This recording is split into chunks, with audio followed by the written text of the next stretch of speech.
Amigas y amigos, hermanas y hermanos, hola, soy Juan Antonio Monroy. Estoy grabando este vídeo desde mi oficina en Madrid. Yo llamo a mi oficina el chiringuito. Me paso muchas horas metido en este chiringuito. Delante de mí está Juanjo Bedoya, el técnico de grabación. ¿De qué va el tema hoy? He escrito una conferencia sobre Jesús como hombre y te la voy a leer. Te darás cuenta de que paso papeles. Es natural, tengo la conferencia escrita, aunque procuro, en todo lo posible, prescindir un poco del papel y hablarte más directamente. Jesús como hombre. Tengo que leerte un texto del capítulo 19 del Evangelio de Juan.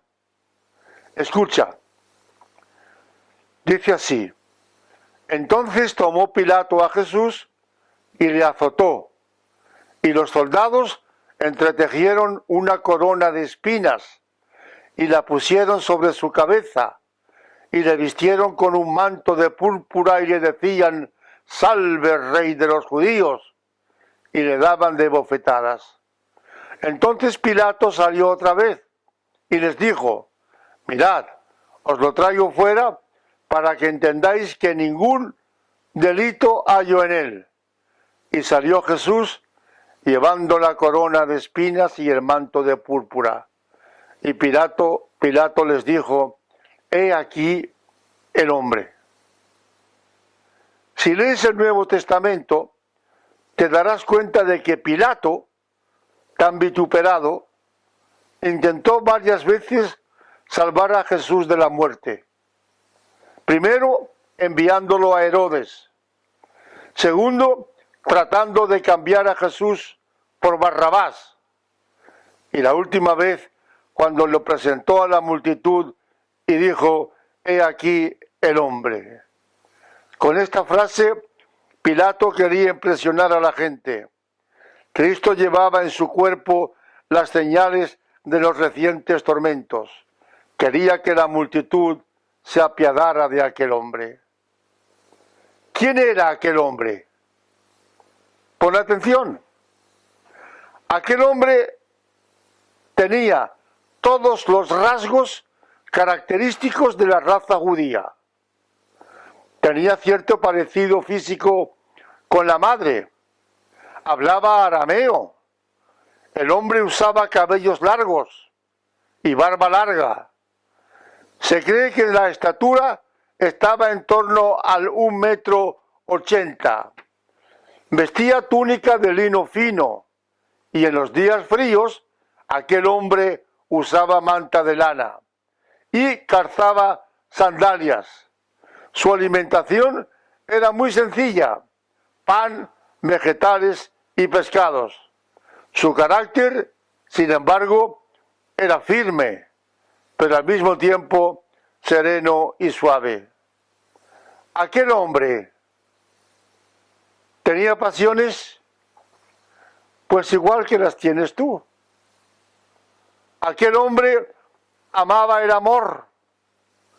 Dice Juan: como había amado a los suyos que estaban en el mundo, los amó hasta el fin. Aquel hombre tenía deseos. Dice a los discípulos: os digo que no beberé más del fruto de la vid hasta que el reino de Dios venga. Este era su deseo. Aquel hombre tenía esperanza, tal vez esperanza de no morir, cuando dice al Padre: si es posible, pase de mí esta copa. Aquel hombre tenía miedo, como lo tenemos tú y yo. Dice el autor de la epístola a los Hebreos: fue oído a causa de su temor reverente. Aquel hombre se enfadaba. ¿Y de qué manera? Dice Marcos que miraba a los fariseos con enojos. Pero mucho más fuerte es el texto de Juan. Te lo voy a leer. Juan dice que en una ocasión, haciendo un azote de cuerdas, echó fuera del templo a todos, y las ovejas y los bueyes, y esparció las monedas de los cambistas, y volcó las mesas. ¿Tú te imaginas al dulce Jesús con un azote de cuerdas en la mano, azotando a los fariseos y escribas que estaban en el templo? Es una imagen nueva de él, pero al mismo tiempo que experimentaba el insulto, también experimentaba la alegría. En aquella misma hora Jesús se regocijó en el Espíritu, dice Lucas, y a veces estaba triste, como estamos nosotros. Tomando a Pedro y a los dos hijos de Zebedeo, comenzó a entristecerse y a angustiarse en gran manera. ¿Tú te angustias? ¿Te entristece? Pues has de saber que Jesús lo hacía antes que tú. Él amaba con pasión. Amor y pasión son dos realidades de la conducta humana. Jesús experimentó ambas. Vivió todas las formas del amor y sintió nuestras mismas pasiones. Todas. Te estoy hablando de Jesús como hombre, según dice el credo. Dios y hombre verdadero. ¿Cuáles eran sus acciones? Jesucristo, te repito, era hombre. Cuando Pilato lo saca a la multitud, dice: he aquí el hombre. Cuidado, aquí hay un detalle muy importante. Pilato no dice un hombre con artículo indeterminado, dice el hombre con artículo personal. En la Biblia no hay nada escrito por casualidad. Los soldados encargados de prender a Cristo, enviado por los fariseos, les dicen: jamás hombre alguno ha hablado como este hombre. Él era el hombre, el único. Jamás hombre alguno había hablado o había obrado de la manera que él lo hizo. Este hombre reprende las tempestades y anda a pie firme sobre las olas del mar. Este es el hombre. Este hombre cura la lepra de enfermos que la padecían. Este hombre da vista a ciegos que lo habían sido desde el nacimiento. Este hombre resucita muertos que llevaban 4 días en el sepulcro, como era el caso de Lázaro. Este hombre predica y da de comer a 5.000 personas hambrientas. Este hombre establece desde una montaña principios morales y religiosos que aún utilizan las naciones más avanzadas. Este hombre se pronuncia contra la violencia y dice a sus discípulos que todos los que tomen espada, a espada morirán. Este hombre vivía a favor de la paz. Vino para encaminar nuestros pies por caminos de paz, dice la Biblia. Este hombre no tenía rencor, no pensó en el rencor ni en la venganza cuando le torturaban. Al contrario, dice el profeta: angustiado él y afligido, no abrió su boca. Como cordero fue llevado al matadero, y como oveja delante de sus trasquiladores enmudeció y no abrió la boca. Este hombre mató a la muerte. Mató a la muerte, que sigue siendo el gran interrogante del mundo. La Biblia dice que vino para librar a todos los que por el temor de la muerte estaban toda la vida sujetos a servidumbre. No le tengas miedo a la muerte. Él te quitó ese miedo. Él vino para quitarte ese miedo a la muerte. Hizo más. Mató a la muerte y la venció en el sepulcro. Dice el apóstol Pablo en Romanos que fue declarado Hijo de Dios con poder, según el Espíritu de Santidad, por la resurrección de entre los muertos. Este hombre nos dijo, bendito sea Él, nos dijo que así como Él resucitó, los que creemos en Él resucitaremos también en el tiempo debido. Le dijo Jesús a Marta: yo soy la resurrección y la vida. El que cree en mí, aunque esté muerto, vivirá. ¿Te das cuenta? Él es aquel hombre que presentó Pilato, es la resurrección y la vida. Aunque tú y yo estemos muertos, seguiremos viviendo, o el hombre miente. No puede mentir. La Biblia dice que nunca hubo en él engaño, ni tampoco mala palabra en su boca.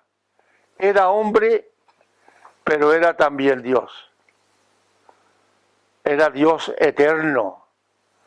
La declaración de divinidad más rotunda que aquel hombre ofrece está en la larga oración de Juan 17. Aquel hombre dijo, dirigiéndose al Padre: ahora, Padre, glorifícame tú al lado tuyo con aquella gloria que tuve contigo antes que el mundo fuese. Es un versículo importante. Aquel hombre no nació en un tiempo determinado. Aquel hombre era Dios y se encarnó, pero vivía junto al Padre. Él mismo lo dice. ¿Desde cuándo? Desde antes de que el tiempo fuese. Y tenemos también la confesión de Pedro. En una ocasión el hombre le pregunta a los apóstoles: ¿quién decís que soy yo? Y respondió el de siempre. Respondió Simón Pedro y dijo: tú eres el Cristo, el Hijo del Dios viviente. Esto se une a la declaración de Pablo en la segunda epístola a los Corintios. Dios estaba en Cristo reconciliando consigo al mundo. ¿Quieres un versículo más aclaratorio? Aquel hombre, dice Pablo, era Dios. Estaba en Cristo y vino para reconciliarnos. Y ahora se pretende matar al hombre y a Dios. En otra ocasión dijo: yo he venido en nombre de mi Padre. Yo he enseñado religiones comparadas en un instituto de Marruecos. Ningún líder religioso, jamás, ni Mahoma en el Corán, ni Buda, ni Confucio, ni siquiera Moisés, ningún líder religioso ha dicho lo que dijo Jesús: yo he venido en nombre de mi Padre. Y otra vez, creedme que yo soy en el Padre y el Padre en mí. Todo lo que tiene el Padre es mío. ¿Te estás dando cuenta de los textos que te estoy leyendo? Yo he venido en nombre de mi Padre. Y todo lo que pueda tener Dios, absolutamente todo, el hombre dice: todo es mío. Este era el hombre, este era Cristo. Cuando Felipe le interroga, quiere Felipe que le enseñen al Padre, escucha lo que responde Jesús. Tanto tiempo hace que estoy con vosotros y no me has conocido, Felipe. El que me ha visto a mí, ha visto al Padre. ¿Cómo pues dices tú, muéstranos al Padre? ¿No crees que yo soy en el Padre y el Padre en mí? No sé si tú crees en Dios. Pero ¿quieres una declaración más rotunda de la divinidad de Cristo? Él sabía que era Dios. Él dice, el que me ha visto a mí, ha visto al Padre. Nadie ha visto a Dios, pero el que ha visto a Cristo, ha visto al Padre. En otro texto del Génesis, la palabra tiene un carácter plural. Hagamos al hombre a nuestra imagen. Esto se encuentra en el primer capítulo del Génesis. ¿Por qué hagamos? Si Dios estaba solo, ¿por qué no dice, voy a hacer al hombre a mi imagen y semejanza? ¿Por qué utiliza el plural? Hagamos al hombre a nuestra imagen y semejanza. Porque Cristo ya estaba con él. Como había dicho Cristo antes, estaba con él desde aquella gloria que tuvo con él, con el Padre, antes de que el mundo fuese. La palabra hagamos indica la segunda persona en plural del verbo hacer, la tercera también. El Padre no estaba solo. Cristo tenía conciencia, hermanas y hermanos, tenía conciencia de que era Dios. No lo dudes, no lo dudes. Y si no eres cristiano o cristiana todavía, entérate de estas grabaciones. Él sabía que era uno con el Padre. Dice en Juan, yo y el Padre una misma cosa somos. ¿Por qué no dice el Padre y yo? Yo y el Padre una misma cosa somos. ¿Qué es ser una misma cosa? ¿Tú eres una misma cosa contigo mismo? ¿Eres una misma cosa contigo misma? Pues Cristo decía, el Padre y yo una misma cosa somos.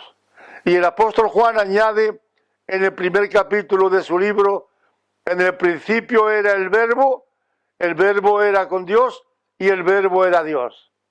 De acuerdo que verbo es una figura gramatical, pero verbo en la Biblia es palabra. En el principio era la palabra. ¿Qué palabra? La palabra de Dios, la palabra del Génesis, la palabra que dijo, haré al hombre a mi imagen y semejanza. La primera palabra divina que tenemos en la Biblia está en el Génesis. Dijo Dios, sea la luz, y fue la luz. La palabra del Nuevo Testamento a la que se refiere Juan era la misma palabra. A principios del siglo XX, del siglo pasado, surge en Europa la teoría de la muerte de Dios. Primero fue Nietzsche, el gran filósofo alemán, que murió exactamente el año 1900. Nietzsche quería matar a Dios y creyó que lo había matado. En 1945 surge un filósofo francés que sigue los caminos de Nietzsche. Me refiero a Juan Pablo Sartre. Juan Pablo Sartre dice también que Dios estaba muerto. Para estar muerto, todavía sigue hablando de viva voz. Aquel hombre que presentó Pilato hacía milagros asombrosos. Te leo uno. ¿No te irás de este vídeo antes de que te lo leas? Te lo lea. Te leo uno. Te leo, por ejemplo, el milagro que hace cuando calman las tempestades. Te lo voy a leer. Dice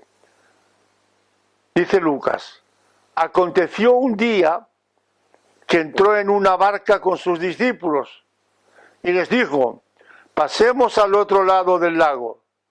Y partieron. Pero mientras navegaban, él se durmió. He aquí el hombre, tenía sueño como tú y como yo. Se durmió y se desencadenó una tempestad de viento en el lago y se anegaban y peligraban, y vinieron a él y lo despertaron. Lo despertaron diciendo: Maestro, maestro, que perecemos. Entonces, despertando él, dice Lucas, reprendió al viento y a las olas, y cesaron, y se hizo bonanza. Uno de los muchos milagros que hizo Jesucristo. Voy a darle un cambio a esta conferencia.